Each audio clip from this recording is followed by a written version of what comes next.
আলহামদুলিল্লাহ বলবেন না, নাউজুবিল্লাহ বলবেন। বাংলাদেশে এখন নতুন যত বই লেখা হয়েছে প্রায় সব জায়গায় আমি দেখছি লেখা রাসূলুল্লাহর কাছে কিছু চাওয়া যাবে না, চাইলে শিরক হয়ে যাবে। আমি নিজে দেখছি একটা ব্যাংক বই বের করছে, মদিনায় করণীয়, এখানে তালিকা দিছে নবীর কাছে কিছু চাওয়া যাবে না। চাওয়া বলতে যেটা বোঝায়, যারা মনে করেন যে নবীর কাছে চাইলে আল্লাহকে কি অস্বীকার করা হয়, বলে নবীর কাছে চাইলে যদি গুনাহ হয়, শিরিক হয়, তাহলে আমরা জিজ্ঞেস করি এখনো যে রাসূলুল্লাহর মুআজ্জাজ শরীফের এখানে চাওয়ার কথা লেখা আছে যে ইয়া নাফসিল ফিদাউ লিকবরিন আনতা সাকিনুহু ফীহিল আফাফ ওয়া ফীহিল জুদ ওয়াল কারাম। সুবহানাল্লাহ।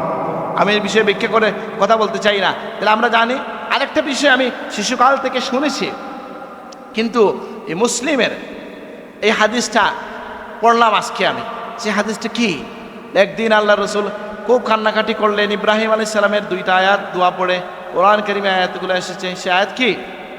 যে রব্বি ইন্নাহুন্না আদলালনা কাসীরাম মিনান নাস ফামান তাবিআনি ফাইন্নাহু মিন্নি ওয়া মান আসানি ফাইন্নাকা গফুরুর রহিম। এরপরে বলছেন কি?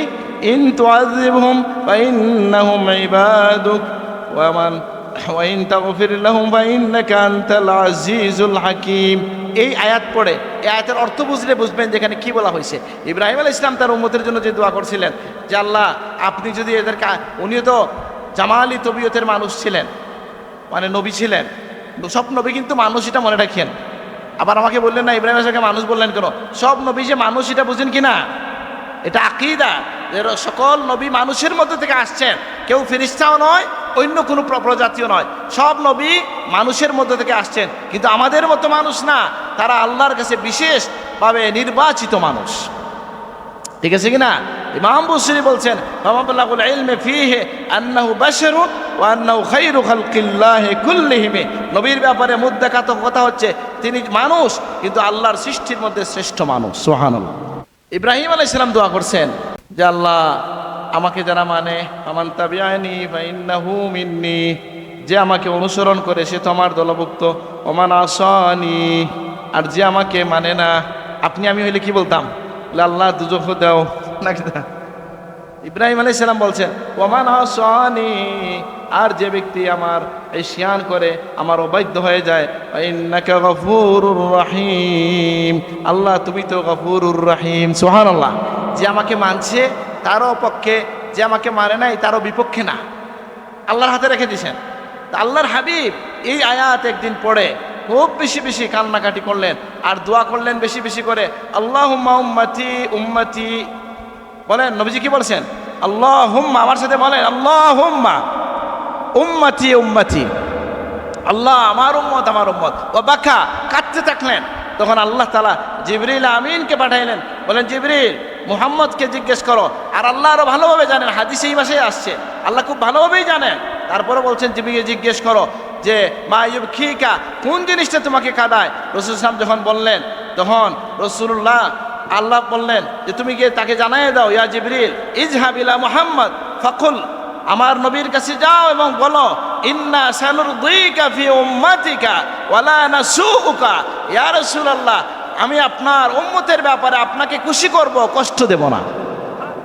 সুবহানাল্লাহ। আমি যদি বড় আইজ হইতাম বলতাম আরো জোরে বললে সুবহানাল্লাহ, দরকার নাই, এটা আমি বলছি না। সুবহানাল্লাহ তো আল্লাহর জিকির আসতে বললেও হয়। তো নবীজিকে আল্লাহ ওয়াদা কি দিয়েছেন? ইন্না সানুরদিকা ফি উম্মাতিক, আপনার উম্মতের ব্যাপারে আমি আপনাকে অবশ্যই খুশি করব, কষ্ট দেব না। সুবহানাল্লাহ। অন্য তাফসীরের মধ্যে আসছে, খুব সম্ভব দুরুদ মানসুরে আমি এটা দেখেছি। তখন রাসূলুল্লাহ বলছেন, ইমাম আশ-শারাউয়ি মিশরের, তিনি এটা বর্ণনা করছেন, আমি শুনেছি আর আবার আমি এটা পড়েছিও কিতাবের মধ্যে, যে আল্লাহ রসুল বলছেন আমি এখন সুযোগ পাইলাম, তাইলে আমার একটা উম্মত জাহান্নামে থাকলে আমি বলবো আল্লাহ আপনি তো বলছেন আমাকে খুশি করবেন, আমি তো খুশি না। সুবহানাল্লাহ। এটা কোন জায়গায় পাইছি? দুরুল মানসুরের ওয়ালা সাউফা ইউতিকা রাব্বুকা ফাতারদা, এটা তো হাদিস। আর কোরআনে আল্লাহ বলছেন ওয়ালা সাউফা ইউতিকা রাব্বুকা ফাতারদা, আপনাকে আপনার রব এমন দান দিবেন যে আপনি খুশি হয়ে যাবেন। সুবহানাল্লাহ। তাহলে আপনার নবী রাতের পর রাত কান্নাকাটি করে, কার জন্য কান্না করেছেন? আল্লাহ আমাকে ঘর দাও, বাড়ি দাও, এটা অসুবিধা নাই, আল্লাহর কাছে সব কিছু চাইতে পারেন, নিষেধ না। এটা আপনার নবী কে আল্লাহ বাদশাহ নবী হওয়ার অফার দিচ্ছেন। কেমন নবী হতে চান? বাদশাহ, যেমনটা সুলাইমান। নবীদের মধ্যে বাদশাহ নবী ছিলেন না? আপনার নবী বলছেন না, আমি পছন্দ করি বান্দা নবী হয়ে থাকতে। সুবহানাল্লাহ। এই জন্য আপনার নবী কেন সকলের উপরে বলে, যিনি আল্লাহর জন্য বিনয়ী হন আল্লাহ তাকে উপরে উঠায় দেন। সুবহানাল্লাহ। তাইলে বোঝা গেল যে আল্লাহর নবী আপনার জন্য শাফাত, তার উম্মতের জন্য তিনি কি দয়া রাখতেন, কি মহব্বত রাখতেন, এটা বোঝা যাচ্ছে। আরেকখানা হাদিস হচ্ছে যে আল্লাহর নবী তার উম্মতের পক্ষ থেকে কোরবানি দিয়েছেন। বুঝেন, প্রিয় নবী সাল্লাল্লাহু আলাইহি সাল্লাম কি করলেন, যে দহা কিনলেন, কাবশাইন সামিনাইন আকরানাইন আমলাহাইন, সুন্দর রঙের শিংওয়ালা অত্যন্ত স্বাস্থ্যমান সুন্দর দুইটা কিনলেন, দুম্বা কিনলেন, আর কুরবানি দিয়া বললেন আল্লাহুম্মা ইন্না হাযা আন উম্মতি জামিআ, আল্লাহ আমার সকল উম্মতের পক্ষ থেকে আমি কুরবানি দিলাম। সুবহানাল্লাহ। এখন এই উম্মত আল্লাহ নবীর জন্য কুরবানি তো দিবেই, যদিও আমাদের মধ্যে বিচ্ছিন্নতাবাদী কিছু কিছু লোক বাধা দেয়, আমি বিশ্বাস করি আমার দাদার মুতাল্লিকিন শুধু না, আহলুস সুন্নাতের কোটি কোটি মানুষ রাসূলুল্লাহর পক্ষ থেকে কুরবানি দেয় কি না? কেন? আল্লাহর নবী এটা বের করে গেছেন, অন্যের পক্ষ থেকে দেওয়া যায়। আরেকটা হচ্ছে আমরা এখানে রাসূলুল্লাহর উম্মতের জন্য যে মহব্বত, এটা আমরা বুঝতে পারলাম।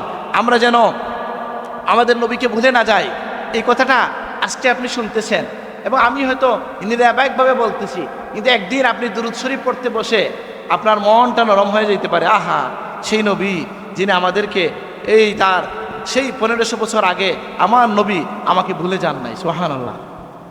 উম্মতের যদি বলছেন যে আমার সাহাবীদের পক্ষ থেকে, এটা তো বলেন নাই, বলছেন কি আমার সকল উম্মতের পক্ষ থেকে আমি কুরবানি দিলাম। সুবহানাল্লাহ। আল্লাহ নবীর আপনার প্রতি ভালোবাসার আরেকটা উদাহরণ হচ্ছে যে প্রিয় নবী সাল্লাল্লাহু আলাইহি সাল্লাম কি করছেন, যে ইসলামের অনেক বিধানের ব্যাপারে তিনি তাখফিফ করেছেন, যে উম্মতের কষ্ট হবে। নবীজি তারাবিতে কয়দিন বের হয়েছিলেন? তারাবিতে নবীজি 2 দিন বের হয়েছিলেন। হ্যাঁ, তৃতীয় দিন আর নবী বের হন নাই, 2 বা 3 দিন বের হয়ে যখন সাহাবীরা জমা হয়েছেন, নবীজি বলছেন, শোনো, তোমরা যেভাবে সুন্দর হয়ে আসছো, বারবার আসতেছো, আমার খুব ভয়, বিষয়টা তো ভালো, কিন্তু আমি ভয় করছি আল্লাহ যদি এটা এই সুন্দর দৃশ্য আল্লাহর পছন্দ হয়, আল্লাহ যদি এটা ওয়াজিব করে দেন, আমার পরবর্তী উম্মতরা পারবে না, এই জন্য আমি বের হই নাই। সুবহানাল্লাহ। নবীজি উম্মতের জন্য শাফকাতান ওয়া রাহমাতান লিউম্মাতিহি, উম্মতের জন্য দয়া পরবশ হয়ে মহব্বতের কারণে আল্লাহর নবী তার আমলটা, তার প্রিয় আমল কমাইয়া দিচ্ছেন। সুবহানাল্লাহ। আরেকটা কি নবী বলছেন যে আমার মন চায় নামাজটা আমি লম্বা করব, কিন্তু মেয়েদেরকে, মাদের তাদের বাচ্চাদের জন্য কষ্ট হবে, এই জন্য আমি নামাজ সংক্ষেপ করে দেই। সুবহানাল্লাহ। এখন আপনি বলবেন আমাদের এখানে মসজিদে মহিলা আসতে দেন না কেন? আসেনি? আচ্ছা, বলে এটা কি আমরা বন্ধ করছি না উমর রাদিয়াল্লাহু করছেন? কে করছেন বন্ধ? উমরের কি অথরিটি ছিল? রাসূলুল্লাহ বলেন নাই যে তোমরা আমার এবং আমার সুন্নাতুল খুলাফা তোমরা তামাসসাকতুম সুন্নতি ওয়া সুন্নাতুল খুলাফা ওয়া সুন্নাতুল খুলাফা রাশিদিন আল মাহদিন, তোমরা আঁকড়ে থাকো আমার এবং খুলাফায়ে রাশিদিনের সুন্নত। ওমর কি খলিফায়ে রাশিদ না? তিনি তো বন্ধ করছেন আসা। আবার ওই সময়ে হযরত আয়েশা সিদ্দিকা কষ্ট পাইছেন, তুমি কেন বন্ধ করবা, রাসূলুল্লাহ যেটা করেন নাই। কিছুদিন পরে আয়েশা সিদ্দিকা রাদিয়াল্লাহু আনহা বলছেন, হ্যাঁ, যদি এটা রাসূলুল্লাহ থাকতেন রাসূলুল্লাহ এটা বন্ধ করতেন। এবং আলেমরা হিসাব দিয়ে দেখাই দিয়েছেন যে রাসূলুল্লাহ, হাদিস থেকে বোঝা যায় মহিলারা ঘরে নামাজ পড়লে 2.5 লক্ষ গুণ বেশি সওয়াব হয়। এখন প্রশ্ন হচ্ছে, সব মহিলা মার্কেটে যায় ঘোরাঘুরি করে, কি করবে এখন? এই জন্য বলা হচ্ছে যে মসজিদগুলাতে একটু ব্যবস্থা রাখিয়েন, যারা গুরুইন্না পার্টি এরা নামাজের সময় নামাজও তো পড়ে, এরকম লোক আসে না? অনেক মানুষ তো প্রয়োজনও হয়, বুঝেন নাই? পথচারী মানুষ যদি এই ধরনের এখানে মসজিদ আসে না, কিন্তু আপনার মাইন্ডসেটটা ঠিক করবেন যে হঠাৎ যদি কোনো, আমি নিজেই বিপদে পড়ছি তো এই জন্য বলতেছি, ধরেন একজন পথচারী যাচ্ছেন, আসরের নামাজ চলে যাচ্ছে, তখন এই মসজিদে কোথায় পরিচিত কোনো জায়গা ওনার নাই, উনি মসজিদে আসলেন, এক কোনায় ওনার ওয়াইফ 2 রাকাত নামাজ পড়ে ফেললেন, অসুবিধা আছে? না, অসুবিধা নাই। এবং প্রয়োজনে যেখানে রাস্তাঘাট আছে একটু আলাদা ব্যবস্থা থাকুক পথচারীদের জন্য। কাদের জন্য বলেন? পথচারীদের জন্য। তাহলে আল্লাহর নবী কি করেছেন? অন্য জায়গায় নবীজি উম্মতের জন্য তাখফিফ করেছেন, মহিলাদের জন্য জামাতের নামাজকে ছোট করেছেন। নবীজি বলতেছেন, লাউলা আশুক্কা আলা উম্মতি লা আমারতুম বিসওয়াক ইনদা কুল্লি ওযু ইনদা কুল্লি সালাত, দুই বর্ণায় দুইভাবে আসছে, আমার উম্মতের কষ্ট না হইলে আমার উম্মতকে প্রত্যেক অজুর সময় প্রত্যেক নামাজের সময় আমি মিসওয়াক করা ওয়াজিব করে দিতাম। উম্মতের মায়ায় নবী এটাকে ওয়াজিব করেন নাই। সুবহানাল্লাহ। তাহলে কি বোঝা গেল যে আপনার নবী আপনার ভালোবাসায়, ওই দেখেন যে হজের প্রশ্ন যে লোক করছে যে আফিকুল্লি আমিন ইয়া রাসূলুল্লাহ, নবীজি কথা বলেন নাই, কিছুক্ষণ পরে বলছেন তোমরা বনি ইসরাইলের মতো বারবার প্রশ্ন করবা না আমার কথার উপরে। আমি যদি এই লোকের কথার জবাবে বলতাম হ্যাঁ নাম, তাহলে প্রত্যেক ধনীর উপরে প্রত্যেক বছর হজে যাওয়া ফরজ হইতো, কিন্তু নবীজি নীরব থাকছেন কেন? উম্মতের যাতে কষ্ট না হয়। সুবহানাল্লাহ।